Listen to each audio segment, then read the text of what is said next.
Buenos días a todos los fanáticos de la psicología. Estamos en un capítulo más de este podcast llamado Conociéndote. El día de hoy hablaremos de un tema sumamente importante en la psicología, el pensamiento. Para el día de hoy, y como ya es costumbre, decidí traer a dos expertos en el tema, que les pueden explicar a profundidad lo que es el pensamiento. Adelante, Renata y Ricardo, mucho gusto. Gracias por invitarnos, David. Nos alegra que nos pudieras invitar a tu podcast de psicología. Es un placer estar aquí contigo, David, para que el mundo conozca más sobre la psicología, que comprenda la profundidad del pensamiento humano y lo complejo que puede llegar a ser. Qué bueno que los traje para hablar sobre el pensamiento. Díganme, ¿ustedes desde cuándo se interesaron por la psicología? Yo desde que era niña siempre fui muy observadora, pero también me interesaba mucho todo lo que pasaba en la cabeza de las otras personas.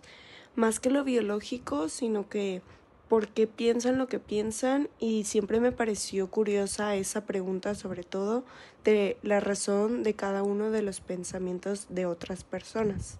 Mi interés en la psicología inició en la secundaria, al descubrir que le pagaban a las personas por entender los problemas de la gente y ayudarles a solucionarlos. Ahora que ya me dedico a ser psicólogo, veo que es un poco diferente, pero me sigue interesando mucho. ¡Wow! Qué interesante que desde chicos les interesaba la psicología, aunque no supieran qué es. Pero bueno, ya para empezar con el podcast, porque si no se alarga el capítulo como siempre, me gustaría saber qué es el pensamiento según la psicología. Desde la psicología, el pensamiento es la manipulación de representaciones mentales de la información. Creo que yo lo entiendo como que el pensamiento transforma una representación específica de información en otras nuevas formas y diferentes una a la otra, permitiendo responder preguntas, resolver problemas y alcanzar metas. Esa es la respuesta que buscaba. La capacidad humana que tenemos para manipular la información y poder resolver problemas. Pero si necesitamos el pensamiento para resolver problemas, ¿cómo es que a veces lo hacemos en automático? Pasa es que existen dos tipos de procesamientos, el experiencial y el reflexivo. El procesamiento experiencial es pasivo, sin esfuerzo alguno y automático, mientras que el procesamiento reflexivo es automático y controlado, pero requiere esfuerzo. Ok, o sea, el procesamiento experiencial no requiere esfuerzos, como el saber que 2 más 2 es 4, si es que fuiste a la escuela, ¿verdad? Y el procesamiento reflexivo sería calcular 23 más 789, ¿no? Y para todo esto, entonces, desde ahí parte el pensamiento, o mejor dicho, cómo se ve reflejado en el pensamiento para poder hacer estas operaciones como 23 más 789. Tus ejemplos fueron excelentes, y para responder tu pregunta, esto parte desde las unidades básicas del pensamiento, las imágenes mentales, conceptos y lenguaje. Incluso hay quienes añaden símbolos o esquemas, pero los primeros tres son los que personalmente veo más fundamentales. Pues claro, yo siempre me la he pasado imaginando cosas y en mi mente le doy forma y las veo como imágenes. ¿Nos podrías hablar más sobre las imágenes mentales y qué función cumple en el pensamiento? Claro, a mí también me encanta este tema. Las imágenes mentales son representaciones que evocan objetos o sucesos. Normalmente se forman cuando la información de los sentidos activa el área visual primaria del cerebro.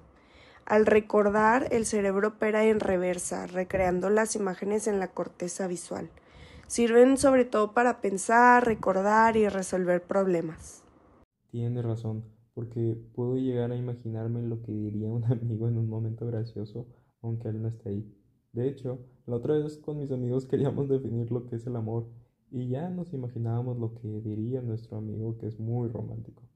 Por eso nos empezamos a reír. Curioso que lo menciones, porque para el cerebro humano hay cosas que no se puede imaginar por completo, como el amor. Por eso mismo utiliza lo que llamamos conceptos. Estas son categorizaciones de objetos, sucesos o personas que comparten propiedades comunes. Facilita la organización porque simplifica fenómenos complejos en categorías cognitivas más simples y útiles.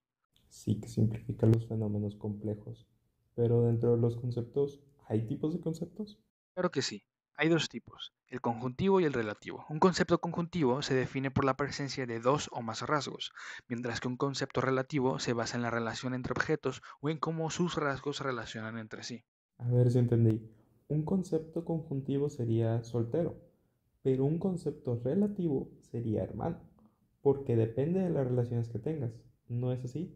Y justo ahora, lo que acabo de hacer al pensar si entendí el ejemplo, ¿cómo es que resolví ese problema? ¿O cómo es que tú resuelves los problemas de mis dudas? Me encanta cómo piensas. Primero que nada, tus ejemplos son correctos. Y segundo, quiero complementar diciendo que hay 3 etapas principales para resolver problemas. Estas son, o bueno, las cuales son la preparación, donde es entender y diagnosticar un problema; producción, en la cual se generan muchísimas soluciones; y por último, juicio, que es donde se evalúan estas mismas para escoger la más adecuada, la más funcional y la que sepamos que vaya a ser más eficaz. Aunque eso estuviste haciendo todo este tiempo. Pero aún así hay soluciones que no se resuelven paso a paso. Debe de haber otra forma.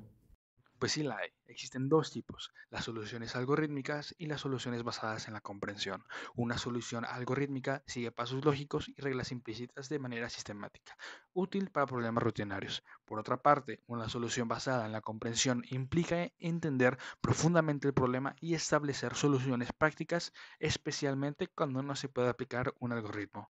Ahora sí entiendo mejor lo que me mencionas.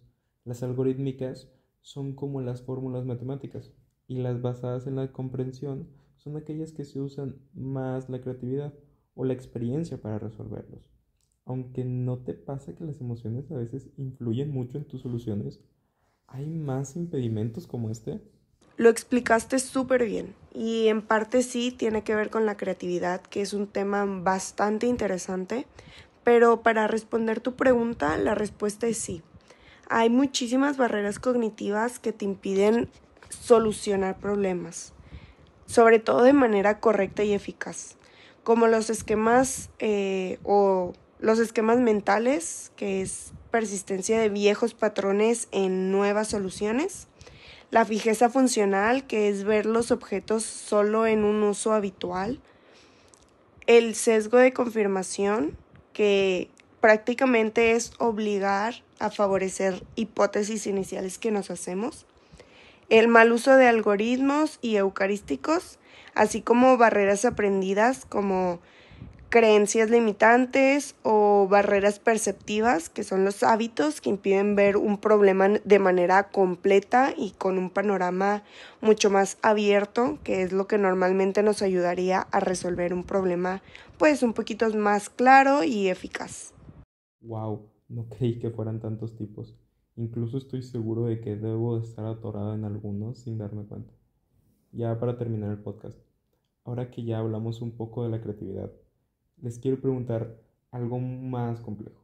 ¿Cómo se relaciona la creatividad con el pensamiento divergente y la complejidad cognitiva? Tu pregunta es sumamente interesante e importante. Primero, hay que definir qué es el pensamiento divergente. Este es la capacidad de generar respuestas inusuales y apropiadas. Segundo, la complejidad cognitiva es la preferencia por patrones de pensamiento elaborados y tener un interés en problemas abstractos o filosóficos. Ahora, entendiendo que el pensamiento divergente genera ideas inusuales, como por ejemplo usar un vaso como bocina, mientras que la complejidad cognitiva evalúa cuáles son más viables. Siguiendo con el ejemplo, sería pensar que el vaso sería mejor para que se logre escuchar más fuerte. Y si es que si se escucha más fuerte, juntas permiten innovar con sentido en donde la creatividad es fundamental. Impresionante tu respuesta. Me encantó que vinieran los dos. Estoy muy impresionado con lo que hablaron el día de hoy y sé que les servirá a nuestros oyentes. Ahora entenderán que el pensamiento es mucho más que simplemente procesar información. Es la habilidad de manipular, transformar y crear nuevas formas de entender el mundo. Aprendimos que existen distintos modos de procesar información, como el pensamiento experiencial y el reflexivo, y que el pensamiento se construye a partir de unidades básicas como las imágenes mentales o conceptos. Además, entendimos que resolver problemas implica etapas y estrategias que nos ayudan a avanzar, aunque a veces las soluciones surjan de formas más repentinas o creativas. Gracias a su experiencia, hoy nos llevamos un panorama más profundo sobre cómo funciona nuestra mente y sobre todo un gran aprecio por el pensamiento humano. Nos vemos en el próximo episodio de Conociéndote.